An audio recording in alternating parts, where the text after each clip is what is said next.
ये लो कॉफी पियो। परेशान ना हो, खालिस दूध की है, जैसी तुम्हें पसंद है। अगर मुझे कॉफी पसंद होती तो मैं लंदन में ही रहता, जिहाद के लिए फलस्तीन ना जाता।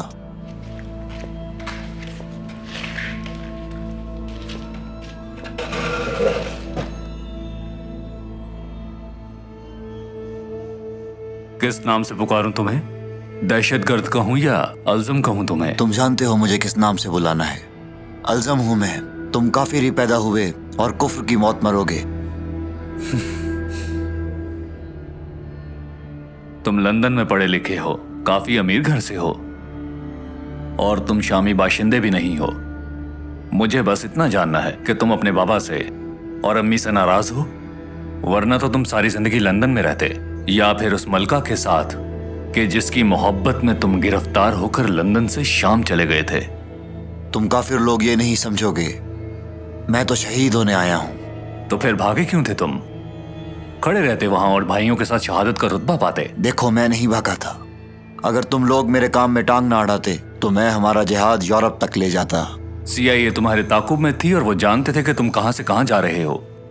वो हर चेक पोस्ट पर और हर शहर में जहां जा रहे थे तुम पर नजर रखे हुए थे। अगर CIA मेरा पीछा करती तो मैं तुम्हें कभी ना मिलता।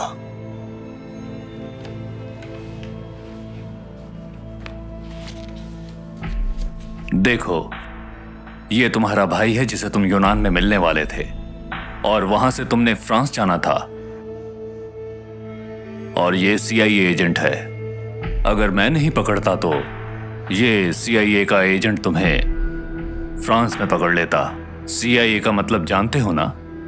मतलूब शख्स की एक एक हरकत का हिसाब रखना। फिर अपना प्लान क्यों खराब किया तुमने? हाँ, या फिर मैं तुम्हें ठीक से समझ नहीं पाया। तुम भी एक खुफिया एजेंट हो ना?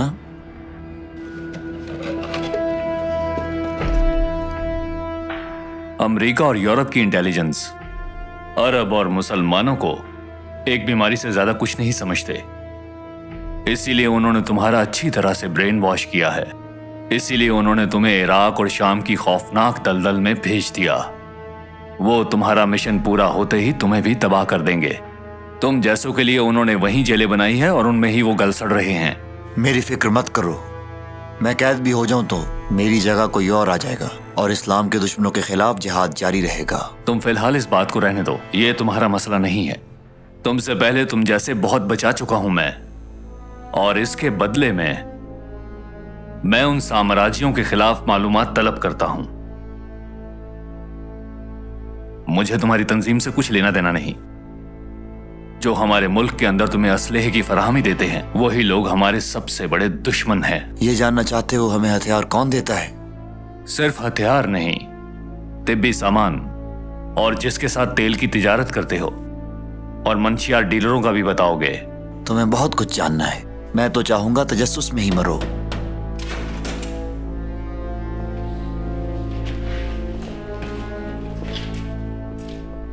बॉस फुरकान साहब आया है, आपसे मिलना चाहते हैं।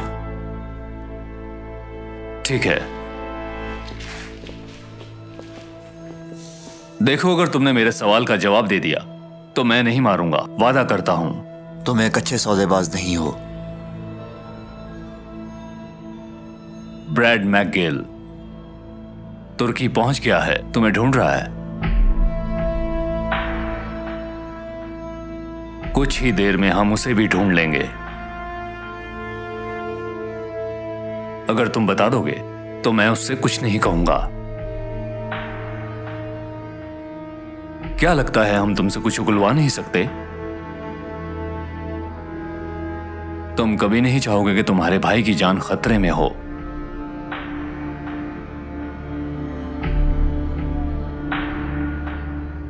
हमारा काम असलहा चलाना नहीं, असलहा बेचना है।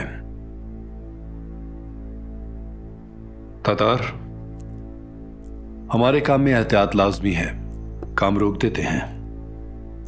और क्या पता वो लोग यही चाहते हो तोरन भाई। अगर हमने यही किया तो ऐसा करने से उन्हें मजीद मौका मिल जाएगा। हमें समझदारी से काम लेना होगा।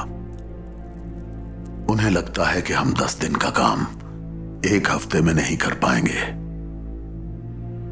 मगर हरबी जरा मुख्तलिफ है। अगर तुम उसे माल नहीं दोगे तो वो किसी और को ढूंढ लेगा और फिर तुम्हारा माल वहीं रह जाएगा।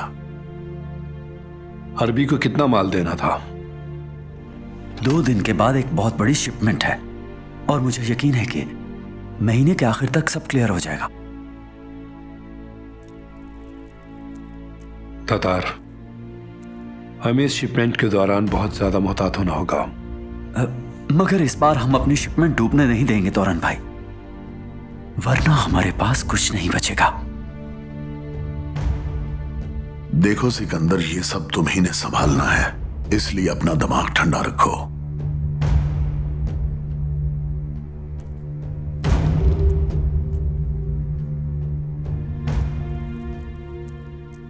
मुराद भाई, इदरीस आ गया है। हाँ, आ जाओ।